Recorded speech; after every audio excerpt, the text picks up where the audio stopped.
Bihar board त्रैमासिक परीक्षा 2026 के अंतर्गत हम लोग इस वीडियो के अंदर में राजनीतिक विज्ञान से जो महत्वपूर्ण प्रश्न आपके एग्जाम के अंदर आने वाले उन सभी प्रश्नों को साथ ही साथ एक्स्ट्रा एक्सप्लेनेशन के माध्यम से इस वीडियो में समझने वाले हैं। इस वीडियो के अंदर आप लोग अंत तक बने रहिएगा।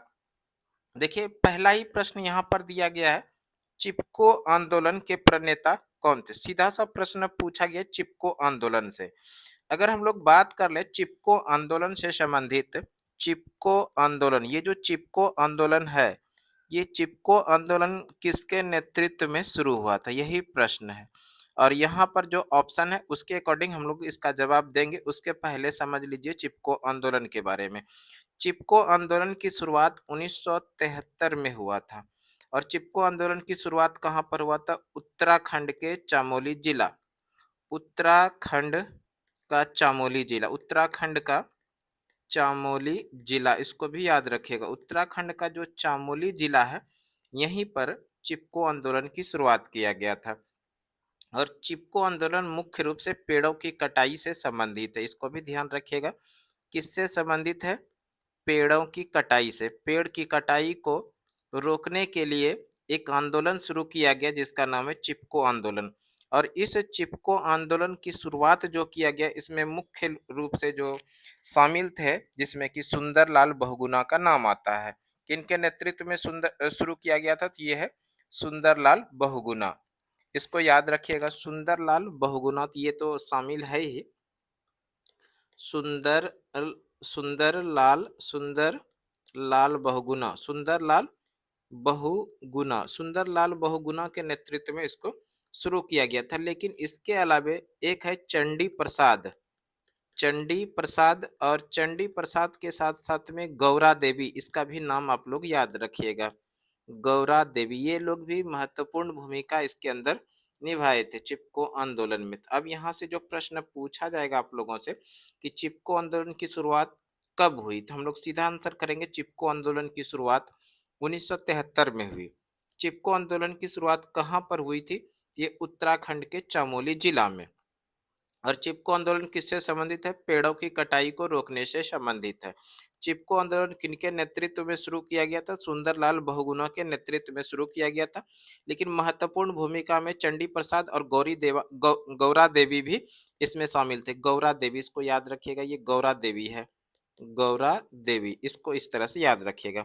हम लोग आते हैं प्रश्न पर। प्रश्न पूछा गया था, चिपको आंदोलन के प्रणेता या मुख्य नेता कौन थे? चिपको आंदोलन के प्रणेता या मुख्य नेता जो थे वो सुंदरलाल बहुगुणा थे। और यहाँ पर देखिए, सुंदरलाल बहुगुणा जो है वो है ऑप्शन बी में। तो इस प्रश्न का जो सही आंसर हो जाएगा वो हो जाएगा option B, is the right answer. अगला प्रश्न देखिए क्या है। अगला प्रश्न पूछा गया है यहाँ पर, भारत में नीति आयोग के अध्यक्ष कौन होते हैं? नीति आयोग से संबंधित प्रश्न पूछा गया है। पहले ये समझ लीजिए नीति आयोग के बारे में। नीति आयोग के बारे में अगर हम लोग बात करें तो इस नीति आयोग की जो स्थापना हुई थी वो हुई थी 1 जनवरी 2015 को। एक नीति आयोग की स्थापना कब हुई थी? 1 जनवरी 2015 को। नीति आयोग ने जो स्थान लिया, यानी किसके स्थान पर नीति आयोग को लाया गया है? ये है योजना आयोग। योजना आयोग के स्थान पर भारत में नीति आयोग की स्थापना किया गया। थोड़ा सा हम लोग योजना आयोग पर आते हैं। अगर आप लोगों से प्रश्न पूछा जाए योजना आयोग की स्थापना कब हुई थी? योजना आयोग की स्थापना हुई थी 15 मार्च 1950 में। इसको याद रखिएगा, योजना आयोग की स्थापना कब हुई थी? 15 मार्च 1950 को। और इसी योजना आयोग के स्थान पर नीति आयोग की स्थापना किया गया। योजना आयोग को समाप्त कर दिया गया और इसके स्थान पर क्या लाया गया? नीति आयोग लाया गया। और नीति आयोग कब लाया गया? 1 जनवरी 2015 को। नीति आयोग के अध्यक्ष कौन होते हैं? नीति आयोग के जो अध्यक्ष होते हैं, नीति आयोग के अध्यक्ष जो देश के प्रधानमंत्री होंगे, देश के प्रधानमंत्री, जो भी देश के प्रधानमंत्री होंगे वही नीति आयोग के अध्यक्ष होंगे। तो इस तरह से प्रश्न यही तो पूछा गया था, भारत में नीति आयोग के अध्यक्ष कौन होते हैं? और भारत में नीति आयोग के अध्यक्ष कौन होते हैं? तो वो प्रधानमंत्री होते हैं नीति आयोग के अध्यक्ष।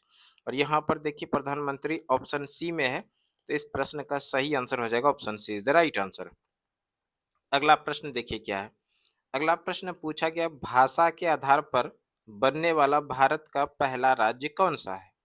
भाषा के आधार पर भारत का बनने वाला पहला राज्य कौन सा है, इसको पढ़ेंगे। इसके पहले आप लोग पढ़िए राज्य पुनर्गठन आयोग।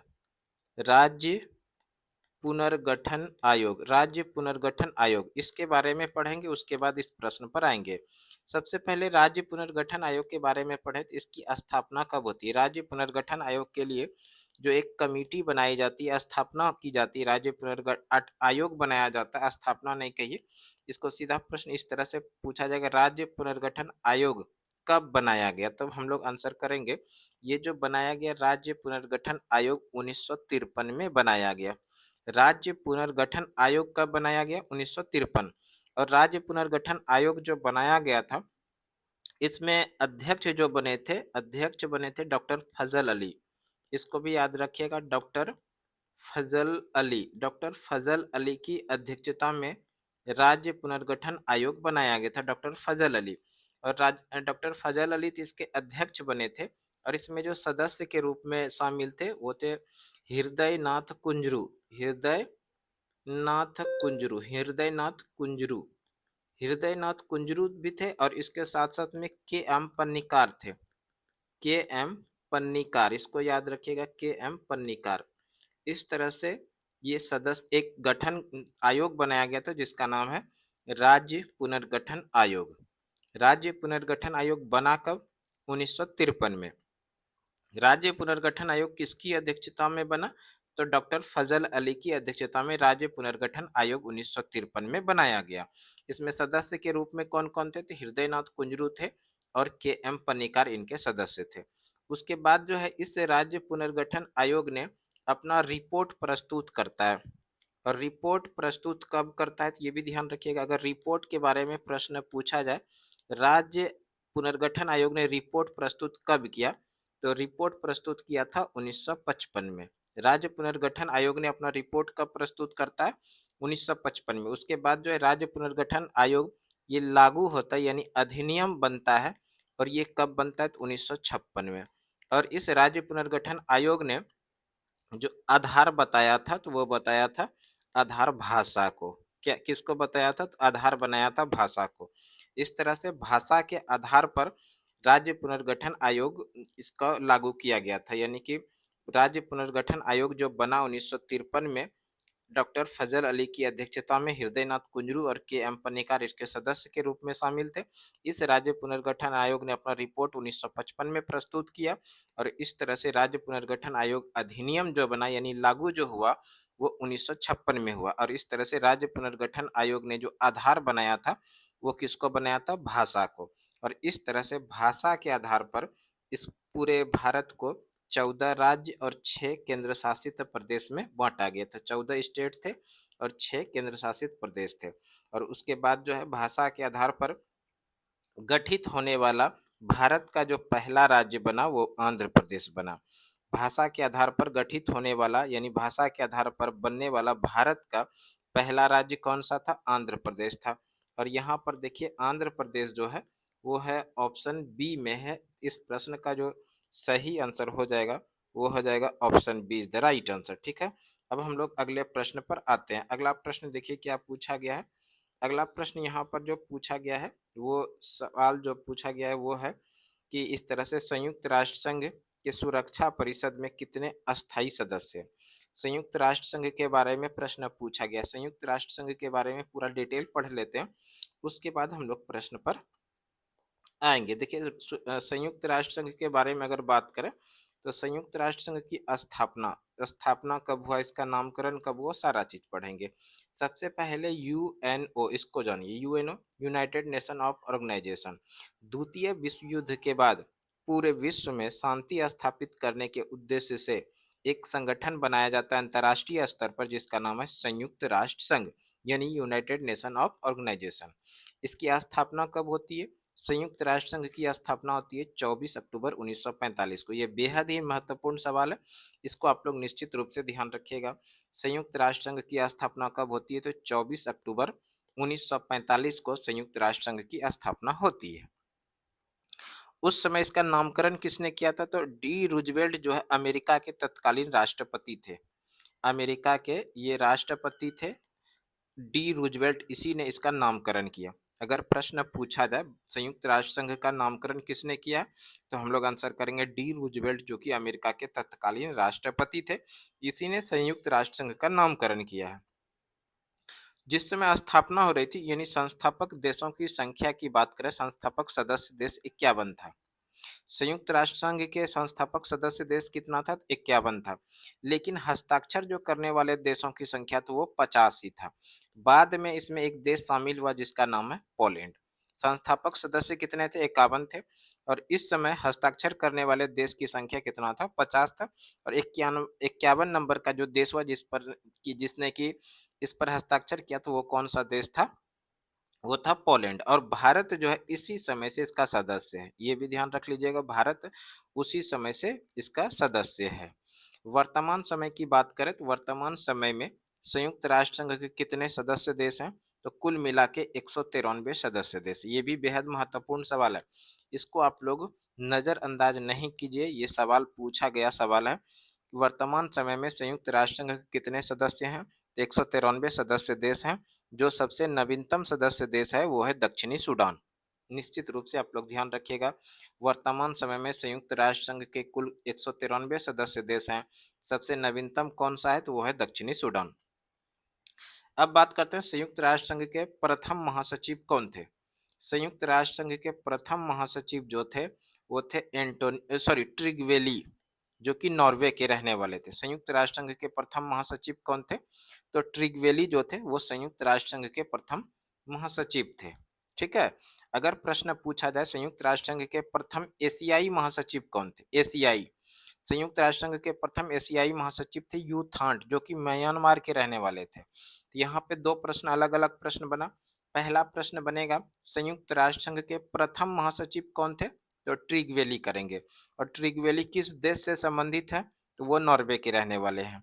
इसी में प्रश्न आएगा संयुक्त राष्ट्र संघ के प्रथम एशियाई महासचिव कौन हुए? तो संयुक्त राष्ट्र संघ के प्रथम एशियाई महासचिव हुए यू थांट, जो कि म्यांमार के रहने वाले थे। उसी तरह से वर्तमान समय में संयुक्त राष्ट्र संघ के वर्तमान महासचिव कौन है?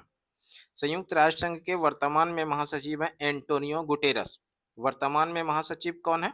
तो वर्तमान में महासचिव है एंटोनियो गुटेरस, जो कि पुर्तगाल से संबंधित है, यानी कि ये पुर्तगाल के रहने वाले। इसको भी ध्यान रखिएगा, वर्तमान समय में संयुक्त राष्ट्र संघ के महासचिव कौन है? एंटोनियो गुटेरस, जो कि पुर्तगाल के रहने वाले हैं। अब बात करते हैं संयुक्त राष्ट्र संघ का हेडक्वार्टर कहाँ है?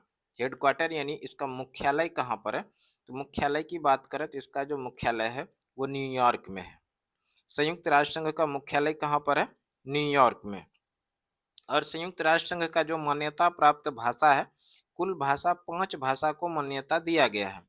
वो भाषा जो है कुल 5 भाषाओं को मान्यता दिया गया। अंग्रेजी है, फ्रेंच है, रूसी है, अरबी है, स्पेनिश है और चीनी है। अगर यहाँ से भी प्रश्न पूछा जाए संयुक्त राष्ट्र संघ की कितने मान्यता प्राप्त भाषा है, तो 5 है। कौन कौन है? अंग्रेजी, फ्रेंच, रूसी, अरबी, स्पेनिश और चीनी। लेकिन कार्यकारिणी जो भाषा है यानी ऑफिशियल लैंग्वेज जो है संयुक्त राष्ट्र संघ का, वो 2 ही, अंग्रेजी और फ्रेंच। यहाँ पर दोनों अलग अलग प्रश्न है। अगर आप लोगों से प्रश्न पूछा जाए संयुक्त राष्ट्र संघ के मान्यता प्राप्त कितने भाषा हैं, तो 5 भाषा है। और यहीं पर अगर प्रश्न पूछा जाए संयुक्त राष्ट्र संघ की कार्यकारिणी भाषा कितने हैं, तो वो 2 हैं। और वो 2 कौन कौन है? एक है अंग्रेजी, दूसरा फ्रेंच। ठीक है। अब हम लोग बात कर लेते हैं संयुक्त राष्ट्र संघ के कुल कितने अंग हैं। अंग की बात करें तो संयुक्त राष्ट्र संघ के कुल मिला के 6 अंग है। संयुक्त राष्ट्र संघ के अंगों की संख्या कितना है? तो 6। ये भी याद रखिएगा, और महत्वपूर्ण सवाल ये भी, संयुक्त राष्ट्र संघ के अंगों की कितना संख्या है? 6। और ये 6 अंग कौन कौन सा है? तो महासभा है, सुरक्षा परिषद है, आर्थिक एवं सामाजिक परिषद है, न्यास परिषद है, अंतर्राष्ट्रीय न्यायालय है और सचिवालय है। देखिए इसमें एक सवाल और बनेगा, संयुक्त राष्ट्र संघ का जो ये 6 अंग है, महासभा, सुरक्षा परिषद, आर्थिक एवं सामाजिक परिषद, न्यास परिषद, अंतर्राष्ट्रीय न्यायालय और सचिवालय, इस 6 अंग में केवल एक अंग को छोड़ दीजिए, और ये कौन है? अंतर्राष्ट्रीय न्यायालय। अंतर्राष्ट्रीय न्यायालय का जो हेडक्वार्टर है वो है द हेग में। और ये द हेग किस देश के अंदर है? तो ये है नीदरलैंड में, इसको भी याद रखिएगा। अंतर्राष्ट्रीय न्यायालय का मुख्यालय द हेग में। बाद बाकी जो पांचों अंग है उन सभी अंग का हेडक्वार्टर कहाँ पर है? तो ये है न्यूयॉर्क में। तो आपको सीधा प्रश्न इस तरह से पूछा जाएगा, बताइए संयुक्त राष्ट्र संघ का अंग अंतर्राष्ट्रीय न्यायालय का मुख्यालय कहाँ पर है? तो हम लोग आंसर करेंगे द हेग में। ठीक है, तो इसको भी आप लोग याद रखिएगा। अब इसी में हम लोग बात करेंगे संयुक्त राष्ट्र संघ का एक प्रमुख अंग है जिसका नाम है सुरक्षा परिषद। इस सुरक्षा परिषद को दुनिया का पुलिस मैन के नाम से भी जाना जाता है। तो इसको भी याद रखिएगा, दुनिया का पुलिस मैन किसको कहा जाता है? तो दुनिया का पुलिस मैन कहा जाता है सुरक्षा परिषद को। और इस सुरक्षा परिषद में कुल सदस्य की बात करें तो कितना है? तो 15 सदस्य। सुरक्षा परिषद में कुल सदस्य 15 है। और इस 15 में भी दो तरह का, एक अस्थाई सदस्य है और दूसरा जो है वो अस्थाई सदस्य। अस्थाई में 5 सदस्य है। ठीक है, सुरक्षा परिषद जो कि दुनिया का पुलिस मैन के नाम से जाना जाता है और संयुक्त राष्ट्र संघ का एक प्रमुख अंग है। इसमें कुल सदस्य कितना है? 15। 15 में कितने प्रकार के हैं? दो प्रकार का, एक अस्थाई सदस्य है, दूसरा वो अस्थाई सदस्य है। अस्थाई सदस्य में कौन कौन सा देश शामिल है?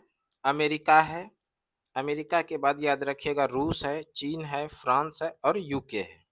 अमेरिका, रूस, चीन, फ्रांस और यूके, ये पांचों देश क्या है? ये अस्थाई सदस्य है संयुक्त राष्ट्र संघ का। बाद बाकी जितना 10 देश बचा वो अस्थाई सदस्य होते हैं। और उनका कार्यकाल होता है 2 वर्षों का। ठीक है, उनको चुना किया जाता है। वो अस्थाई सदस्य की संख्या कितना है? 10 है। और अस्थाई सदस्य की संख्या कितना है? 5। 5 में अस्थाई सदस्य में कौन कौन सा देश है? अमेरिका, रूस, चीन, फ्रांस और यूके। और जो अस्थाई सदस्य जिसकी संख्या 10 व इनका कार्यकाल चुना जाता है कितने वर्षों के लिए? 2 वर्षों के। भारत अभी तक 8 बार अस्थाई सदस्य बन चुका है। यानी कि संयुक्त राष्ट्र संघ का अस्थाई सदस्यों की मान्यता भारत को कितनी बार मिला है? यानी भारत 8 बार अस्थाई सदस्य बनाने में कामयाब हुआ है। तो इसको याद रखिएगा। अब हम लोग आते हैं प्रश्न पर। प्रश्न क्या पूछा गया था? संयुक्त राष्ट्र संघ के सुरक्षा परिषद में अस्थाई सदस्य कितने हैं? अस्थाई सदस्य पूछा गया तो अस्थाई सदस्य कितना है? 5। और 5 यहाँ पर ऑप्शन ए में, तो प्रश्न का सही आंसर हो जाएगा option A is the right answer. आज का क्लास हम लोग इतना ही रहने दीजिए। फिर से अगले क्लास में इस तरह का क्वेश्चन लेकर आएंगे ताकि आपके एग्जाम के अंदर प्रश्न आए तो आप लोग निश्चित रूप से बनाकर आ सके। यहाँ पर हम लोग क्वेश्चन एक ही लिए, लेकिन जब उसका एक्सप्लेनेशन किया तो वहाँ से कम 4 से 5 सवाल हर क्वेश्चन के अंदर मिला। और इस तरह का वीडियो आप लोगों को रेगुलर सुमन क्लासेस यूट्यूब चैनल पर मिलते रहेगा। Thank you so much.